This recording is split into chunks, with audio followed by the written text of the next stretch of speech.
સાબરકાંઠા જિલ્લામાં ગંગા સ્વરૂપ આર્થિક સહાય યોજનાનું જિલ્લા કક્ષાનો પ્રારંભ. ઉત્તર ગુજરાતમાં 1.47 લાખથી વધુ મહિલાઓને મળશે સુરક્ષા કવચ. સાબરકાંઠા જિલ્લામાં રાજ્ય સરકારની અત્યંત મહત્વાકાંક્ષી ગંગા સ્વરૂપ આર્થિક સહાય યોજનાનો વિધિવત શુભારંભ કરવામાં આવ્યો છે. નિરાધાર અને વિધવા મહિલાઓને આર્થિક રીતે પગભર કરવાના આશય સાથે આયોજિત આ કાર્યક્રમમાં જિલ્લા વહીવટી તંત્ર દ્વારા અનેક લાભાર્થી મહિલાઓને સહાયની મંજૂરીના પત્રો એનાયત કરવામાં આવ્યા હતા. આ યોજના હેઠળ પાત્રતા ધરાવતી મહિલાઓને માસિક આર્થિક ભથ્થું સીધું જ તેમના બેંક ખાતામાં જમા કરવામાં આવશે, જેથી તેઓ સન્માનપૂર્વક પોતાનું જીવન નિર્વાહ કરી શકે. રાજ્ય સરકારના આંકડાકીય અહેવાલ મુજબ એકલા ઉત્તર ગુજરાતમાં આશરે 1.47 લાખથી વધુ ગંગા સ્વરૂપ બહેનો આ યોજનાનો સીધો લાભ મેળવી રહી છે. સાબરકાંઠા જિલ્લામાં પણ નોંધપાત્ર સંખ્યામાં લાભાર્થીઓની નોંધણી કરવામાં આવી છે, જેમાં ગ્રામીણ અને શહેરી એમ બંને વિસ્તારોનો સમાવેશ થાય છે.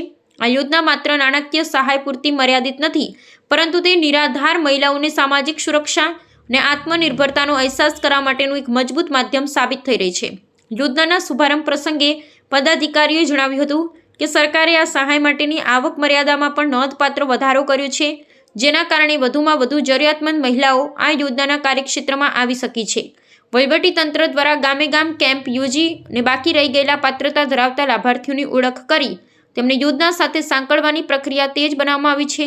આ આર્થિક ટેકાથી અનેક પરિવારોમાં શિક્ષણ અને આરોગ્યની સ્થિતિ સુધરશે તેવી અપેક્ષા સેવાઈ રહી છે. ઇન્ડિયા પોસ્ટ પેમેન્ટ બેંકના એકાઉન્ટ ઝીરો બેલેન્સથી જે વિધવા બહેનો ખોલવા માટેની જે અત્યારે હાલ કામગીરી ચાલી રહી છે, જેમાં વિધવા બહેનોને એમના જે સહાયની રકમ ઘરે બેઠા કોઈ પણ પ્રકારનો ફોર્મ ભર્યા સિવાય ફક્ત અંગૂઠો આપીને ઓટીપી દ્વારા એમને ચૂકવણું કરવામાં આવે છે. જેના અનુસંધાને આપણો જે ડિજિટલ ટ્રાન્ઝેક્શનની જે સરકારની યોજના છે એ એનો મહત્તમ લાભ લોકો લઈ શકે છે અને બીજું કોઈ આમાં ગેરરીતિ થવાનો સંભાવના બહુ ઓછી રહેલી છે. સાબરકાંઠા જિલ્લામાં બંને જિલ્લાઓ મળી ટોટલ 27,078 લાભાર્થી બહેનો અત્યાર સુધી આ વિધવા સહાયનો લાભ લઈ રહી છે, જે સાબરકાંઠા જિલ્લાની ટોટલ 53 સબ ઓફિસો અને 528 બ્રાન્ચ ઓફિસોથી વિતરણ કરવામાં આવે છે. અને ઇન્ડિયન પોસ્ટ પેમેન્ટ બેંક દ્વારા ડીબીટી એટલે કે ડાયરેક્ટ બેનિફિટ ટ્રાન્સફર યોજના થકી હવે એમના ખાતામાં સીધા જ આ પૈસા ટ્રાન્સફર કરવામાં આવશે. આ યોજના 12 ફેબ્રુઆરીથી ચાલુ કરવામાં આવી